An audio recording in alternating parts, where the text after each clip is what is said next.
नमस्कार दोस्तों, मैं पंडित धीरेन्द्र मिश्रा आपके अपने यूट्यूब चैनल देहाती मैथ मंत्रा में हार्दिक अभिनंदन करते हैं। दोस्तों, आज आप लोग के लिए जो है हम पाठ लेकर आए हैं ज्यामिति। जैसा कि पिछले एग्ज़ामिनेशन में अभी हाल ही में टेट का एग्ज़ाम हुआ है, यूपीएसआई का एग्ज़ामिनेशन हुआ है और एसएससी जीडी का, यहाँ से ज्यामिति से काफ़ी ज़्यादा सवालें आई हुई थी। इसलिए सोचे कि आप लोग को ज्यामिति का वीडियो अपलोड कर दिया जाए। तो दोस्तों देखेंगे, आज बात आपसे करेंगे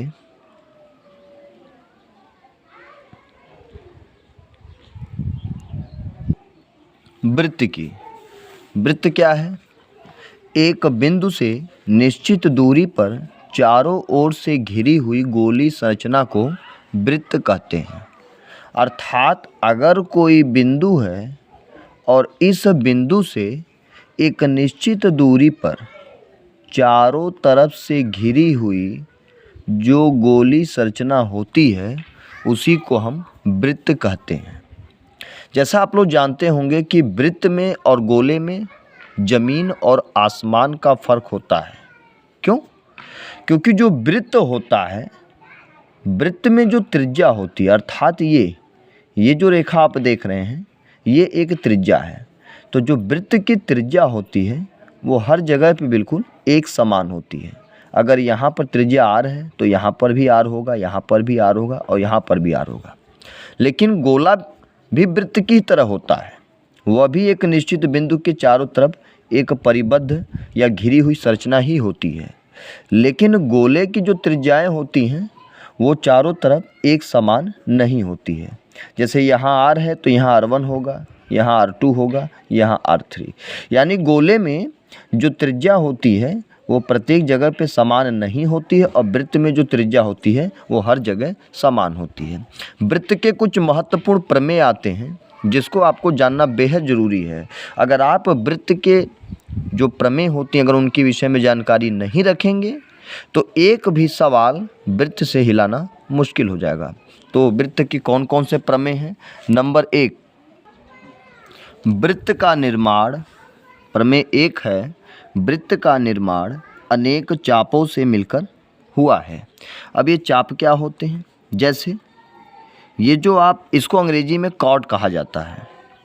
ये जो है, जैसे हमारा नाखून देख रहे हैं, अगर किसी को नाखून हम मार देंगे तो नाखून मारने पर जो नाखून का आकृति निकलता है उसी को चाप कहा जाता है। वो चाप जैसा ही होता है। तो जो वृत्त का निर्माण होता है वो अनेक चापों से मिलकर हुआ है। कैसे? जैसे एक चाप यहाँ है, ये देखिए बिल्कुल नाखून जैसा है, ऐसे लगाएंगे नाखून तो ऐसी आकृति आएगी। ये दूसरा चाप है, ये तीसरा चाप है, ये चौथा है। देख रहे हैं ये जो छोटे छोटे चाप हैं, अगर इन चापों को हम आपस में मिला देंगे तो एक वृत्त का निर्माण हो जाएगा। तो वृत्त का जो निर्माण है वो अनेक छोटे छोटे चापों से मिलकर हुआ है। अब इन चापों की भूमिका क्या होती है, जब आगे हम चलेंगे तो इन चापों की क्या भूमिका होती है समझ में आएगा।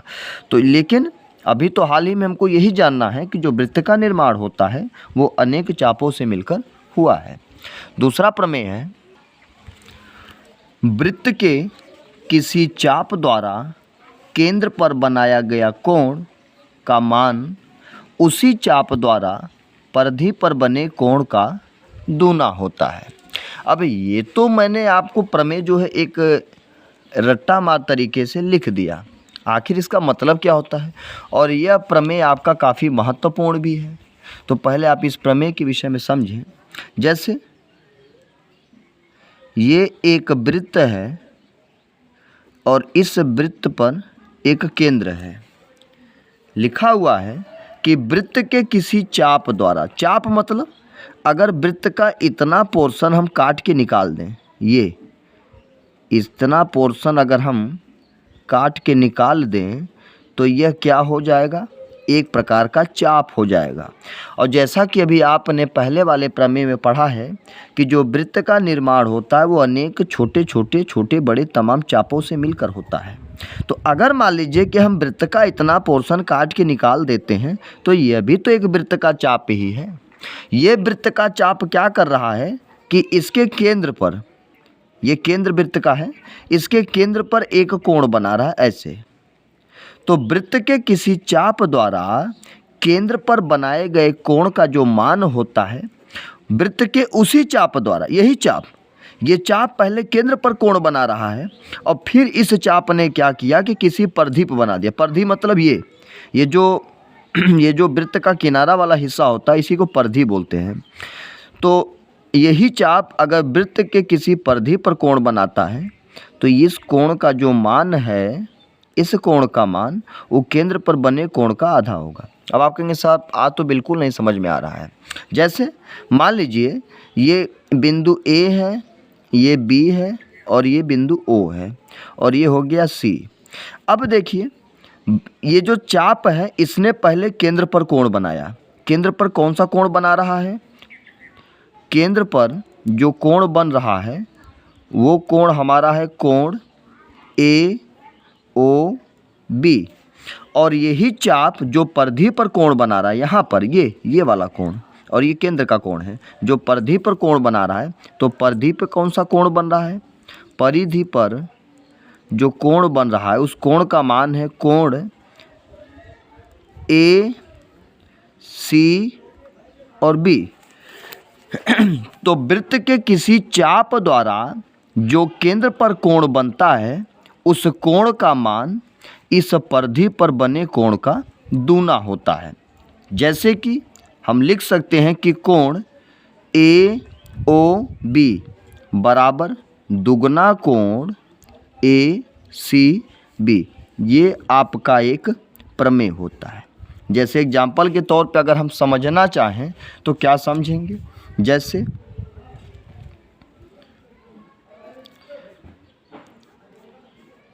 इस केंद्र पर अगर मान लीजिए 120 डिग्री का कोण बन रहा है तो ये जो परिधि पर कोण बनेगा ये कितना बनेगा? 60 डिग्री। क्यों?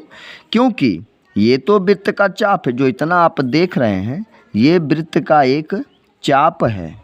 तो जब इस वृत्त का चाप केंद्र पर कोण बनाएगा तो वह कोण उसी चाप द्वारा किसी परिधि पर बने कोण का दूना होगा।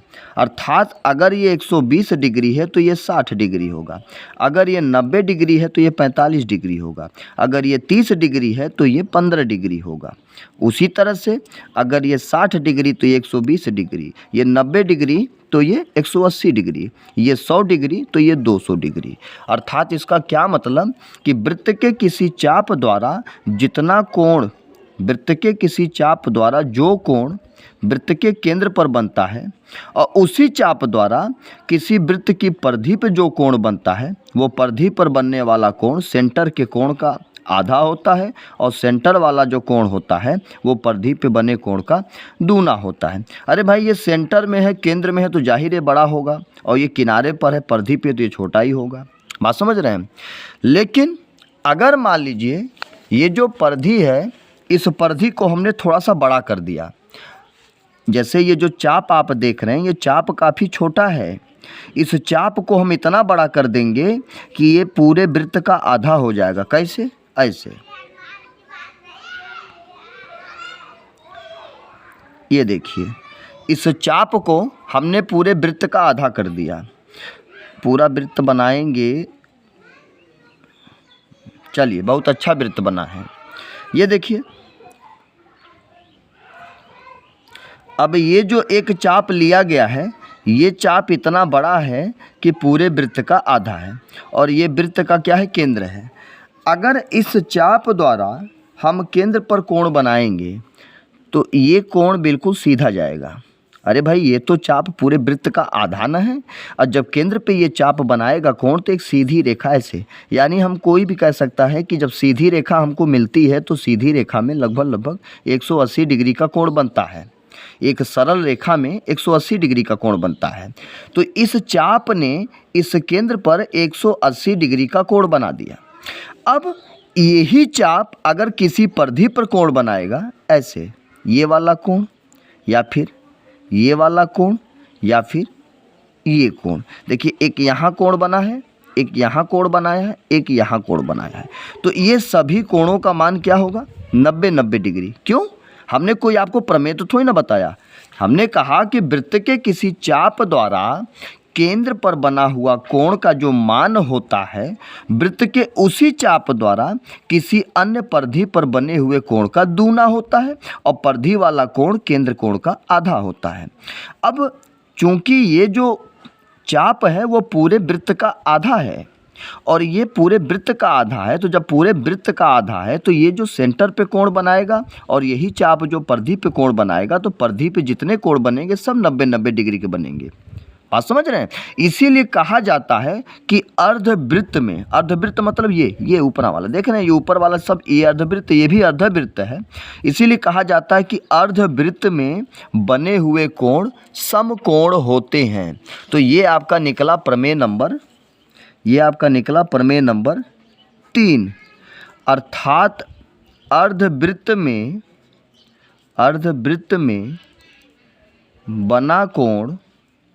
बना कोण हमेशा समकोण होता है। अर्धवृत्त में बना कोण हमेशा समकोण होता है।